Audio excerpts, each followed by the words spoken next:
Hello friends, வணக்கம். Dinner தான் செய்கிறப்ப இன்றைக்கி வீடியோ எடுத்தேங்க. நான் வந்து டாக்டர் சிவராமன் சார் சொல்லிகிட்டே இருப்பாங்க, நைட்டு டின்னருக்கு கிச்சடி தான் ரொம்ப பெஸ்ட்டுன்னு. ஆனால் அதை நம்ம செஞ்சோன்னா சீக்கிரமாக வேகிறதே கிடையாதுங்க. ஒரு உப்புமா வச்சிங்களேன், சீக்கிரமாக வேகிறது கிடையாது. அதையும் நம்ம அப்போ தாளித்து எல்லாம் கொட்டி குக்கரில் வச்சு எடுக்கிறது ஒரு ஸ்டைலு. எனக்கு இன்றைக்கி தயிர் சாதத்துக்கும் வேணுங்கிற வாசி அதை வந்து நான் குக்கரில் 2 பாட்டில் வச்சேங்க.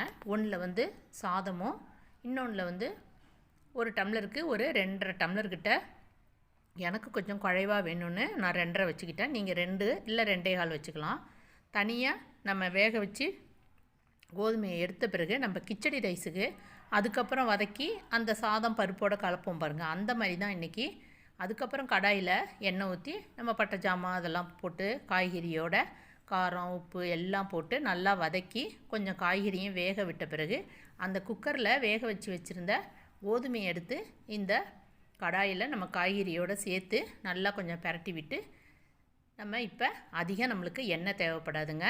அந்த மாதிரி கலந்து கொஞ்சம் நேரம் சிம்மில் வச்சு நம்ம எடுத்து சாப்பிட்டோன்னா நல்லாயிருக்கும். நான் கோதுமையை இப்படி தான் கொஞ்சம் நமத்து போன மாதிரி இருந்ததுன்னு அவனில் ஒரு 10 நிமிஷம் வச்சு அதுக்கப்புறம் மிக்சியில் உடச்சி அதை வந்து அப்படியே நம்ம போட்டு செஞ்சோன்னா கொஞ்சம் அந்த மாவாக அரைப்பட்டது வந்து நம்மளுக்கு வந்து இன்னும் கொஞ்சம் குழப்பு அதிகமாக இருக்கும்னு நான் என்ன செஞ்சுக்கிட்டேன், அந்த மாவை சலித்து எடுத்துக்கிட்டேன். இந்த மாவை நம்ம ஒரு நாள் இந்த கோதுமை தோசை கூட ஊற்றிக்கலாம். கொஞ்சம் குறப்பாக இருந்ததுன்னா மிக்சியில் இன்னொரு திருப்பி மாவோடு சேர்த்து நம்ம தோசையாக ஊற்றிக்கலாம். இல்லை இப்படியே வச்சுக்கிட்டோன்னா இதில் அடைக்கி போட வேண்டிய ஜாமான்லாம் போட்டு அடையாகவும் தட்டி நம்ம கோதுமை அடையாக சாப்பிட்லாம். நான் வந்து இந்த மாதிரி கிச்சடி ரைஸுக்கு செய்கிறது மாதிரி சாதமும் பருப்பும் வேக வச்சு அதுக்கப்புறம் மிக்ஸ் பண்ணுறது மாதிரி இன்றைக்கி கிச்சடி, இந்த கோதுமை கிச்சடி உப்புமாவையும் நான் அது மாதிரி தான் செஞ்சுக்கிட்டேங்க. நான் முதல்ல எனக்கு இதை வீடியோ எடுக்கணுங்கிற ஐடியாவே இல்லாமல் விட்டுட்டேன். அதுக்கப்புறமா எண்டில் அது நல்லா வந்த பிறகு தான் எனக்கு ஒரு யோசனை வந்தது, இதை வந்து நம்ம ஃப்ரெண்ட்ஸ்க்கெல்லாம் நம்ம ஷேர் பண்ணுவோம். இது மாதிரி ஏற்கனவே உங்களுக்கு தெரியும் செஞ்சுருந்தீங்கன்னா ஓகே, இந்த வீடியோவை நீங்கள் விட்டுடலாம்.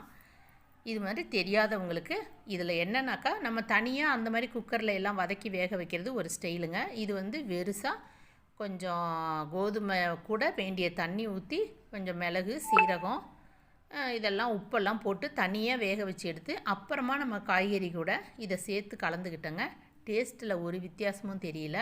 இதில் என்ன நல்ல ஒரு பெனிஃபிட்டாக இருந்ததுன்னா நல்லா வெந்திருந்ததுங்க. குழவை என்ன மாதிரி வயசானவங்களுக்கு இது ஒரு சிறப்பான உணவு தான். ஓகே ஃப்ரெண்ட்ஸ், தேங்க்யூ, டாட்டா, பை பை.